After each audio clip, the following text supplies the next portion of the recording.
জুলাই গণ অভ্যুত্থানের পর দৃশ্যতই পাল্টে গেছে দেশের রাজনৈতিক প্রেক্ষাপট। আওয়ামী লীগ সরকার পতনের পর ৮ই আগস্ট দায়িত্ব নিয়েছেন ডক্টর মোহাম্মদ ইউনূসের নেতৃত্বাধীন অন্তর্বর্তীকালীন সরকার। এই সরকার হাতে নিয়েছে বিভিন্ন সংস্কার কাজে। দেশের রাজনৈতিক দলগুলো, বিশেষ করে বিএনপি, এই সরকারকে দিয়ে আসছিল আকুণ্ঠ সমর্থন। তবে বিপত্তির সূত্রপাত রাষ্ট্রপতি অপসারণে, অনৈক্য সংস্কারে মতের অমিল ও ছাত্রদের জুলাই ঘোষণাপত্রে সমর্থন না দেয়া, সমন্বয়কদের রাজনৈতিক দল গঠনকে কেন্দ্র করে। একই প্রসঙ্গে সরব হয়েছেন সরকারের দায়িত্বে এবং দায়িত্বের বাইরে থাকা সমন্বয়করা। সম্প্রতি উপদেষ্টা নাহিদ ইসলাম তার ভেরিফাইড ফেসবুক পেজে এক পোস্টে বলেন, 1/11 আমাদের জাতীয় রাজনীতিতে ফ্যাসিবাদী ব্যবস্থা কায়েমের পথ সুগম করে দিয়েছিল। নির্দিষ্ট গোষ্ঠীর স্বার্থ হাসিল করতে আমরা কোনোভাবেই সেই ইতিহাসের পুনরাবৃত্তি ঘটাতে দিতে পারি না। এর আগে বিবিসিকে দেওয়া এক একান্ত সাক্ষাৎকারে বিএনপির মহাসচিব মির্জা ফখরুল ইসলাম আলমগীর বলেন, যদি সরকার পূর্ণ নিরপেক্ষতা পালন করে তাহলেই তারা নির্বাচন কন্ডাক্ট করা পর্যন্ত থাকবেন, তা না হলে তো নিরপেক্ষ সরকারের প্রয়োজন হবে।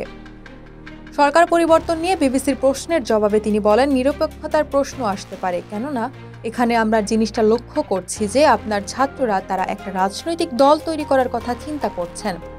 সেখানে যদি ছাত্রদের প্রতিনিধি এই সরকারে থাকে তাহলে তিনি নিরপেক্ষ থাকতে পারবে না।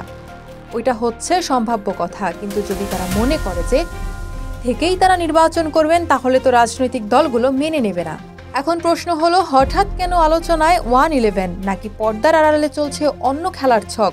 1/11-এর সময় কি ঘটেছিল বাংলাদেশের রাজনীতিতে, জেনে নেওয়া যাক 1/11-এর ইতিহাস। সাল 2007, 11 জানুয়ারি বৃহস্পতিবার বিকেলে বঙ্গভবনে মঞ্চস্থ হয় এক নতুন নাটক, যার পটভূমি নিয়ে কোনো স্পষ্ট ধারণা ছিল না কোনো রাজনৈতিক দলেরই। একদিকে নিরপেক্ষ তত্ত্বাবধায়ক সরকারের জন্য আওয়ামী লীগের আন্দোলন, অন্যদিকে 22শে জানুয়ারি নির্বাচন নিয়ে বিএনপির প্রস্তুতির মধ্যেই সারা দেশে জারি করা হয় জরুরি ব্যবস্থা। এই দিনটি বাংলাদেশের রাজনৈতিক ইতিহাসে 1/11 নামে পরিচিত। কি হয়েছিল সেই দিন? একদিকে বঙ্গভবনে সেনা কর্মকর্তাদের আনাগোনা, অপরদিকে ঢাকাস্থ বিদেশি কূটনৈতিকদের তৎপরতা, বিশেষ করে কানাডা ও ব্রিটিশ হাইকমিশনের তৎপরতা।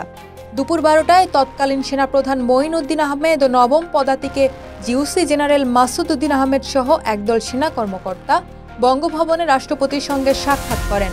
সে সময় ডিজিএফআইএ মহাপরিচালক ব্রিগেডিয়ার জেনারেল চৌধুরী ফজলুল বারী 22শে জানুয়ারি নির্বাচন হলে কী ধরনের সহিংসতা হতে পারে তা রাষ্ট্রপতি ইয়াজউদ্দিন আহমেদকে জানান। সামরিক কর্মকর্তারা দেশে জরুরি ব্যবস্থা জারির উপর জোর দেন। এরপর ইয়াজউদ্দিন আহমেদ 3 বাহিনীর প্রধানদের সাথে বৈঠক করেন। দুপুরে কানাডার হাই কমিশনারের বাসায় মিটিং হয়। আওয়ামী লীগ নেতাদের সেখানে আমেরিকা, ইউরোপের পাশাপাশি ভারতের হাই কমিশনারও ছিলেন।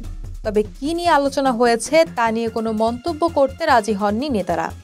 আওয়ামী লীগের নেতারা বের হওয়ার পর বিকেলে 5:15 প্রবেশ করেন বিএনপি নেতারা। তারাও কোনো বিষয় জানাননি সাংবাদিকদের। বঙ্গভবনের মিটিং শেষে নৌ, বিমান, পুলিশ, বিডিআর, গোয়েন্দা সহ সকল আইন শৃঙ্খলা বাহিনীর প্রধানদের নিয়ে সেনা সদরে বৈঠক করেন সেনাপ্রধান মঈনউদ্দিন আহমেদ। অন্যদিকে বিকাল 4টায় উপদেষ্টা পরিষদের পূর্ব নির্ধারিত মিটিং বাতিল করে 8:30টায় বঙ্গভবনে ডাকা হয় উপদেষ্টাদের। পরিস্থিতি বিবেচনায় তাদেরকে পদত্যাগ করতে অনুরোধ করা হয়। এরপর প্রধান উপদেষ্টার পদ থেকে সরে দাঁড়ান রাষ্ট্রপতি ইয়াজউদ্দিন আহমেদ ও তার উপদেষ্টারা। এসব নাটকীয় ঘটনা ও টান উত্তেজনা, উদ্বেগের মধ্যেই সন্ধ্যায় রাষ্ট্রপতি কার্যালয়ের এক প্রজ্ঞাপন জারি হয়। তাতে বলা হয়েছিল, অভ্যন্তরীণ গোলযোগে জনগণের জানমালের নিরাপত্তা ও অর্থনৈতিক জীবন বিপন্ন এবং বিপদের সম্মুখীন হওয়ায় রাষ্ট্রপতি ডক্টর ইয়াজউদ্দিন আহমেদ সংবিধানের 141 অনুচ্ছেদে প্রদত্ত ক্ষমতা বলে দেশে জরুরি অবস্থা জারি করেছেন। প্রজ্ঞাপনে বলা হয়েছিল, বৃহস্পতিবার সন্ধ্যা থেকে জরুরি অবস্থা কার্যকর হবে। একই সঙ্গে রাত 11টা থেকে ভোর 5টা পর্যন্ত ঢাকাসহ সব মহানগর ও জেলা শহরে কারফিউ বলবৎ থাকার ঘোষণাও দেওয়া হয়েছিল। এরপর নানা উদ্বেগ উৎকণ্ঠার মধ্যে রাত 11:30টায় জাতির উদ্দেশ্যে ভাষণ দেন রাষ্ট্রপতি ইয়াজউদ্দিন। ভাষণে তিনি বলেন, একই সঙ্গে দুটি দায়িত্ব নেওয়ার পর তাকে ঘিরে বিতর্ক শুরু হয়। এই অবস্থায় সব রাজনৈতিক দলের অংশগ্রহণের মাধ্যমে একটি গ্রহণযোগ্য নির্বাচনের পথ সুগম করতে তিনি তত্ত্বাবধায়ক সরকারের প্রধান উপদেষ্টার পদ থেকে পদত্যাগের সিদ্ধান্ত নিয়েছেন। রাতে সরকারের তথ্য অধিদপ্তর থেকে মৌখিক নির্দেশনা দিয়ে সংবাদ মাধ্যমগুলোকে রাজনৈতিক সংবাদ ও সরকারের সমালোচনামূলক সংবাদ প্রচার থেকে বিরত থাকার জন্য বলা হয়। ফলে তাৎক্ষণিকভাবে বন্ধ হয়ে গিয়েছিল টিভি চ্যানেলের সব খবর ও টক শো। সেই রাতে আরেকটি সরকার গঠনের প্রক্রিয়া শুরু হয়। প্রস্তাব দেওয়া হয় বর্তমান প্রধান উপদেষ্টা ডক্টর মোহাম্মদ ইউনূসকে, তবে তিনি সেই প্রস্তাবে রাজি হননি। তখন দায়িত্ব নেন ডক্টর ফখরুদ্দীন আহমেদ। নানা সংস্কারের হাত দেন তার উপদেষ্টা পরিষদ। 2008 সালের নির্বাচন ও ভোটার তালিকা প্রণয়ন করে প্রশংসা পান তার সরকার। তবে শেখ হাসিনা ও খালেদা জিয়াকে রাজনীতি থেকে দূরে রাখার কৌশলের জন্য ব্যাপক বিতর্কিত হন তার সরকার। গ্রেফতার করা হয়েছিল শেখ হাসিনা ও খালেদা জিয়াকে। শেষ পর্যন্ত 2008 সালে সকল রাজনৈতিক দলের অংশগ্রহণের মাধ্যমে নির্বাচন নিয়ে ক্ষমতা ছাড়েন ডক্টর ফখরুদ্দীন আহমেদ। সরকার গঠন করে আওয়ামী লীগের নেতৃত্বাধীন মহাজোট। বলা হয়ে থাকে এটিই ছিল সকল দলের অংশগ্রহণে বাংলাদেশের শেষ নির্বাচন। এখন দেখার বিষয় নির্বাচন নিয়ে সরকার ও রাজনৈতিক দলগুলো কোন পথে হাঁটেন, নাকি উপদেষ্টা নাহিদের সংশয় সত্যি হয়ে গঠিত হয় 111-এর মতো আরেকটি সেনা সমর্থিক সরকার, যাকে বিএনপি বলছেন নিরপেক্ষ সরকার।